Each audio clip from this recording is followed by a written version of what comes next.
Hi, my name is Alexander Brown-Collie, and I did my final presentation on Nike.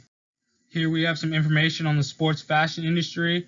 As you can see, it's currently on the rise due to everyone becoming more health conscious and wanting to work out, but also having a higher demand for new sports technology gear such as dry fit and things like that is also up. The market value in 2018 was $167.7 billion, and it's expected to grow another $50 billion from 2018 to 2023, and it's projected to be at $248.1 billion in the year 2026. Quick overview of Nike. Nike is a global retailer that sells sportswear, shoes, clothing, and other accessories. It's also partnered with some of the top athletes such as Roger Federer, Cristiano Ronaldo, and Russell Wilson, and many more. They also use an orange check mark or a swoosh with the slogan, "Just Do It," as their signature trademark logo.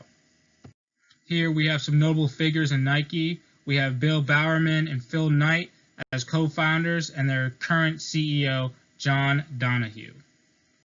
Here are just some things Nike offers, such as footwear, clothing, hats, accessories. Really anything that you could want, they will have. Here we have the targeted consumer profile. Nike targets both men and women athletes. They're especially looking for teens or young adults who are really just more active in their day-to-day activities, or they play a sport, or they're either training for a sport professionally or collegiately. That is their goal, is to advertise to those people, those kids, those young adults who need their sports material, high-end material, to work out and achieve their goals. Some major competitors for Nike. First up, we have Adidas. Their worldwide revenue of $16 billion with brand valuation of $7 billion. And they are currently the largest sportswear manufacturer in Europe and only second largest globally to Nike. Next up, we have Reebok. Reebok is now a subsidiary company of Adidas. So back in 2005, Adidas came in and took Reebok. However, they allowed Reebok to remain and keep their name and separate entity of themselves altogether. Reebok now has a worldwide revenue of $3 billion with brand valuation of $1 billion. Next up, we have Puma. Puma has a worldwide revenue of $3.4 billion and currently has no brand valuation.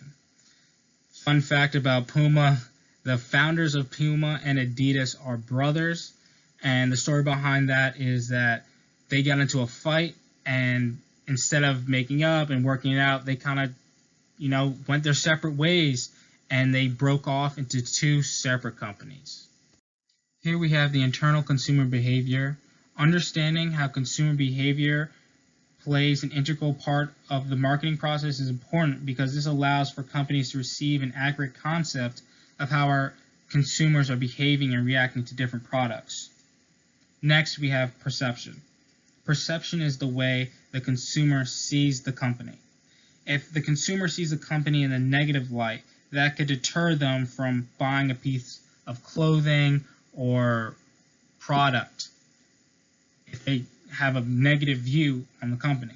So it's important for that consumer to have a positive perception that can lead them to giving great reviews and recommendations to friends and family members. Next, we have implicit memory. Implicit memories are memories that are automatic and we don't have to be thought about to do.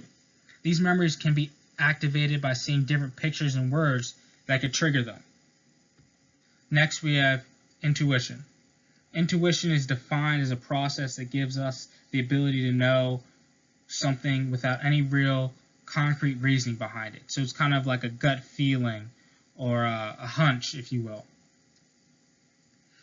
After that, next we have information processing. Information processing is how much information we can take in and remember before our brain can no longer keep track of that information.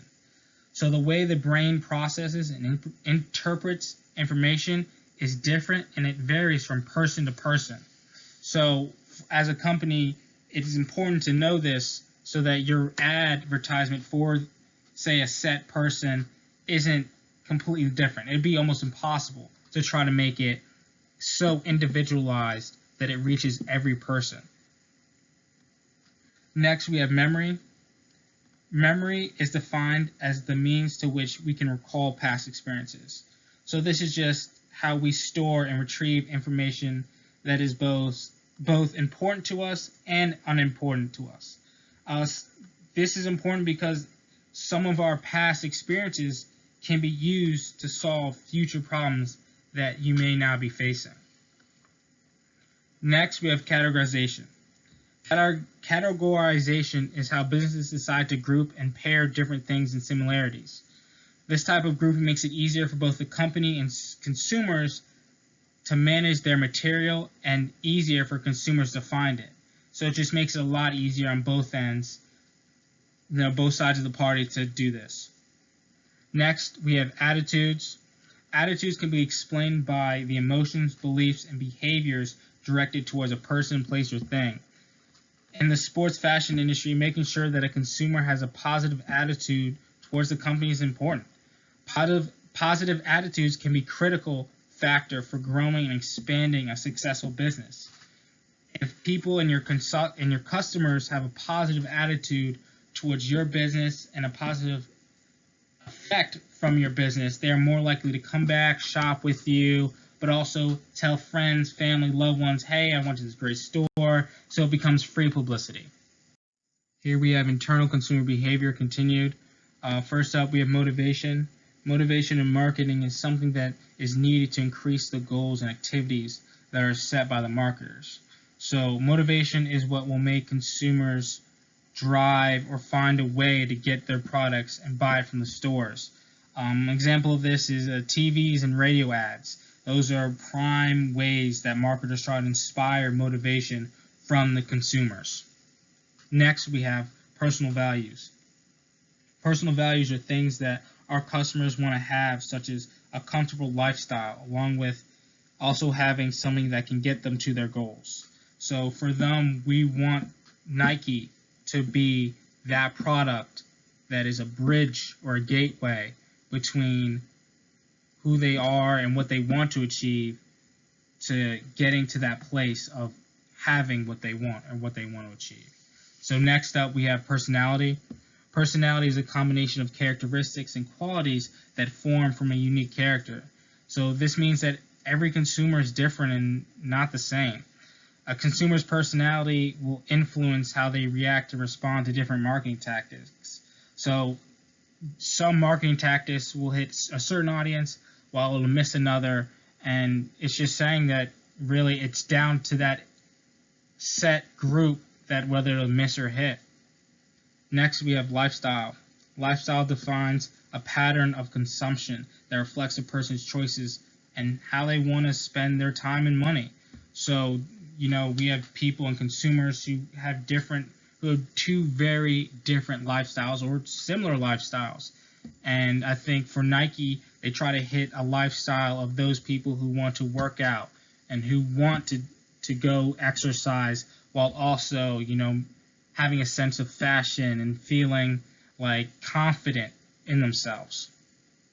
So identifying patterns of consumption in groups can be more beneficial and useful than knowing just about that one individual.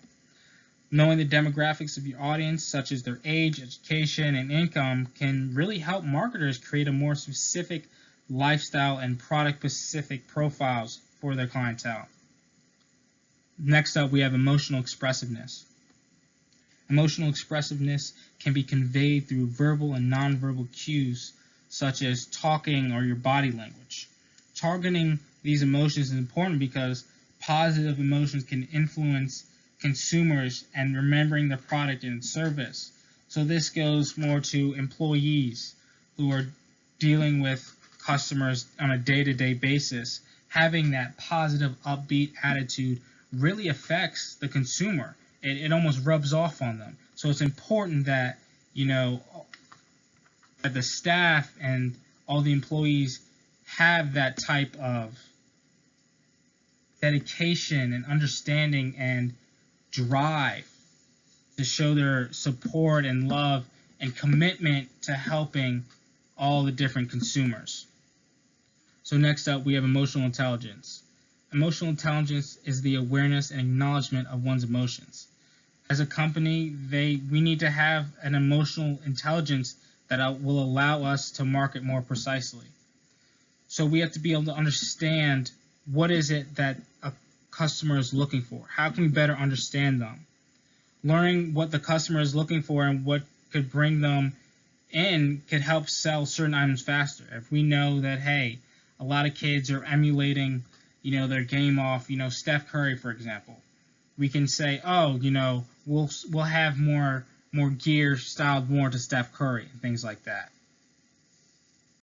Here we have external consumer behaviors, and first we have acculturation and inculturation. There's been a significant rise in cultural diversity and consumption patterns, and social networking has allowed us to make up a difference of friends, family, and compile that to see that social media is allowing for a lot more access and understanding from people locally and also globally to reach them about so many different and vast opportunities that they could have access to. Next, we have cultural and cultural values. Understanding different cultures and cultural values are fundamental in terms of determining what a person wants out of a product.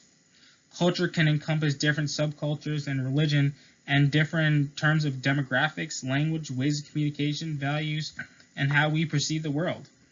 Marketing to these culture norms will impact how we sell products and how it's received by that product group that we are trying to sell to. Next, we have reference groups. So as people get older, and especially during the times of middle school years, so that 10, 11, 12-year-old range, the approval of their peers becomes much more important and more valuable for their self-esteem and self-imaging than the approval of their parents or other adults. Reference groups are particularly connected to social media because they see what's popular online and they take that, and that's now what's considered popular for different individuals and groups. They almost emulate that. So next we have social class. Marketing can be broken into many different parts, but social class is extremely indicative on consumer behavior, an individual's desire to make a statement about what social class they belong to or heavily influences their products or what they're interested in buying. Understanding these different lifestyles are crucial to understanding how to best market to these different groups. They're not all the same. We have to learn, what works with one group, what doesn't work with another group, and kind of see how we're going to manage that and how we're going to be successful. Next, we have family influences. Undoubtedly, family and friends play a huge role when it comes to what consumers are interested in. For example, if your parents buy something, then you are more likely to buy that same brand when you're older. So if your parents always buy something in your childhood and you kind of grow up with it, when you become an adult and you start to, buy things for yourself, you're more inclined to go to, what's familiar and what you've grown up with. This is especially true for buying new clothing. And, whether other people think it looks good or not can be a determining factor when buying clothes, and it comes down to whether they think, they value more of what they like, or, hey, are they more pushed by what their friends like, what their friend enjoys. Next, we have social media. Nike uses social media to market a lifestyle and a sense of community among their customers. Social media marketing refers to the process of gaining the attention of customers through social media sites. These sites allow people from all over the world to share and report and update messages. Nike uses these sites to create a two-way interaction with them and their customers. It's a way to connect and break that kind of wall or barrier between a company and their consumers. It's a way for Nike to actually reach out and interact with their customers and really give their business some life. Make it really seem alive and well. And this is an amazing opportunity, and I think social media has become a phenomenon that I think our parents could have, would have never seen coming, and just the way that I know me personally, I've seen it connect people and also, bring, so many things together that really without the internet would not have been done. I think it's an incredible tool that I'm happy that I am able to live through during this day and age. And, Nike can really capitalize on this social media to be able to talk to different people and, not just people that are close by, but also people that are, in Europe, in, Australia, and we can talk to them like it's nothing. And I think that using this, it can be a great stepping stone for more things to come. Here we have the external consumer behavior continued. So first up, we have environment. The environment in marketing is something that varies, depending on things such as staff, physical location, density. And having a great physical location is a great way to catch the eyes of passing customers, to reel them in. And that's just a great way to attract new customers to come in and check out your business. One of the things you can do is, have great lighting, have great scent, so make sure your place of business doesn't, smell weird or smell funky, but has a nice pleasant scent in it. And also decorating. Decorating your place is a great way of showing your customers that you care and that you take pride in the way your store looks. You take pride in your product and your craft, and it really shows that this is your hard work and dedication on display. And next we have timing. The most popular time in marketing is the holidays, and especially Christmas, when everyone's getting gifts for each other. You have that holiday rush where it becomes almost a panic to go out, get things left and right. So when making its sale, it doesn't end when the product is purchased. It merely is just beginning, because those customers that say stopped in your store because it was the only store that they could find, this late, almost to Christmas, taking that chance to stop in your store, even making what could be a minimal purchase. If your store is, like I said, well put together, it's nice, you can now then have a returning customer, a potential returning customer that'll then stop in, outside of that Christmas time. We'll look at your store as a lucky find, and I think that's what we want. Next, we have conditions. So conditions this year, they were very unexpected with, the COVID-19 taking over, and it really drastically altered the way people shop. Many people have already made the switch to online shopping, but, there's still people who like to physically go to stores, and with that not being an option, the people who didn't usually shop online now have no choice but to switch to online shopping, which just shows that, these different conditions can really alter the way consumers, interact with your business. So in summary, what I've learned from everything, it's very apparent that Nike has a clear understanding of the market. It's well shown that, they're number one for a reason in the sports fashion, industry. They really understand their target audience. However, they still find a way to market to other demographics. So even though the target audience, like I said, was teens to, young adults or adults, they have people outside of that range, outside of that target, that still are loyal and dedicated to their brand. Not to mention they have a great staff, with John Donahue up there as their CEO, just doing amazing things. And it's you can see once you look at Nike, they're doing everything right. They are really on top of things. They're on their P's and Q's, and they are really dominating in aspects other than the ones that they, set out to dominate in. So they really want to, hit a certain demographic, and really because they're product is so marketable. I mean, they went above and beyond, and it's very clear that they know what they're doing, and they're top dog for a reason. Here are my 7 recommendations that I feel that Nike could really improve on. So 1, understanding customer situations. 2, playing into their strengths. 3, being responsive. 4, making amends. 5, increasing their presence. 6, knowing their product. And 7, improving on their sports technology.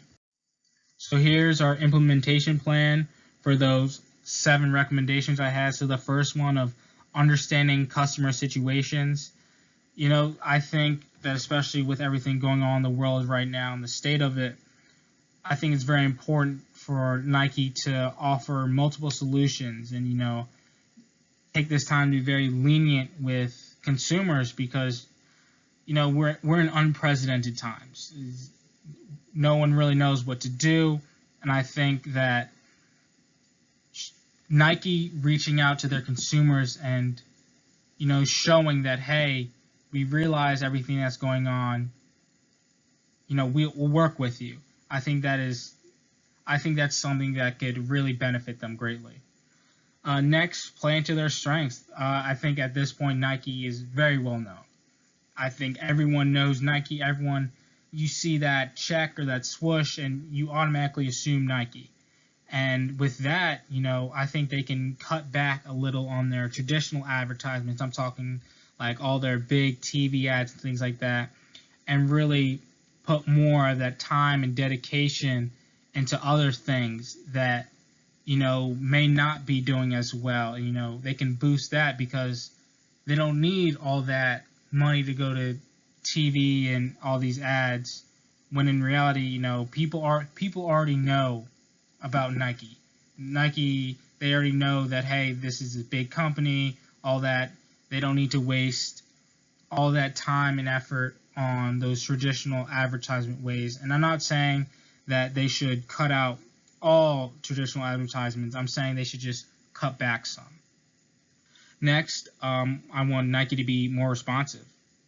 I think a big situation, especially now with everyone calling in and, maybe a website goes down, of having, not only a customer service team that is, able to help quickly and kindly, but also have multiple different options for people, like maybe a form to fill out if they can't get a hold of anyone in customer service, or maybe even an AI, device or bot that can almost act as a customer service representative to help those who may need help, but it's outside of normal business hours and business days, so they don't have access to that over the phone person customer service help.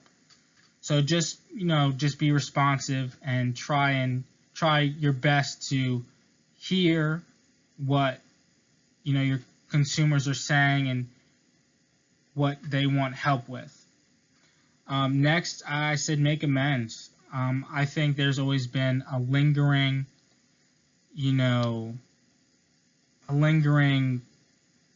almost rumor or a problem about their child laboring and cutting corners and things like that. And I think in my knowledge, that's the only really negative that I've ever heard associated with Nike. And I think really if they take this time to come out, kind of address some things, whether true or not, kind of say, hey, we hear you, we know what you're saying, and we want to clear up the past, clear the air between customers, and put your best foot forward. Show that, hey, to make sure this isn't happening, we'll be donating such and such, whatever. Make an effort to show that, hey, whether that's true or not, we'll make sure that for a fact it'll never happen going in the future. Next, I had increase their presence. So in the younger audiences, Nike isn't that prevalent. So newer things, like newer trends and things like that, such as like TikTok, Nike isn't that prevalent at all with the younger generation. And so far, it's fine for them because they have an older generation, that knows Nike, and then they kind of, buy a Nike product for their child or kid, and that kid then loves it, and then he or she loves Nike then. But I really think that if they really try to, integrate to more different markets, that they'd have such amazing improvements. Next, I said they should know their product, and by that I mean they should know. Yes, they should know what their audience, what their target audience is saying, but they should also know, like, okay, say for example they're bringing out a shoe, like a basketball shoe. They should know, like, hey, this shoe is this is going to be a basketball shoe, whatever. We're going to gear it towards people who play basketball and things like that, instead of not knowing that, oh, it's like a basketball shoe, and try to end up gearing it to the wrong audience. So I think they should just understand what their target audience exactly wants or needs from them, and just improve on there. I think personally they're doing a pretty good job, but I think if they take the time to listen to their audience, of what they desire and what they want, they'll do a much better job. And lastly, I said to improve their sports technology, and I would say Nike has done a pretty average job of when it comes to their new age, the new sports technologies type gear. However, there are some other companies that are making tremendous strides, and my fear for Nike is that those other companies such as Adidas and Puma will use this opportunity to kind of get their leg up, kind of close the distance between Nike and themselves. So for Nike, I think that the best thing they can do is really dive into this, treat it as a new project, really attack it head on, and really understand like what's going on with this new sports gear technology that I think will be a huge part of the future, especially going forward with sports and everything is only getting more intense, and people are looking for that drive, and they're always looking for that extra edge, and sports technology will be able to offer that extra edge.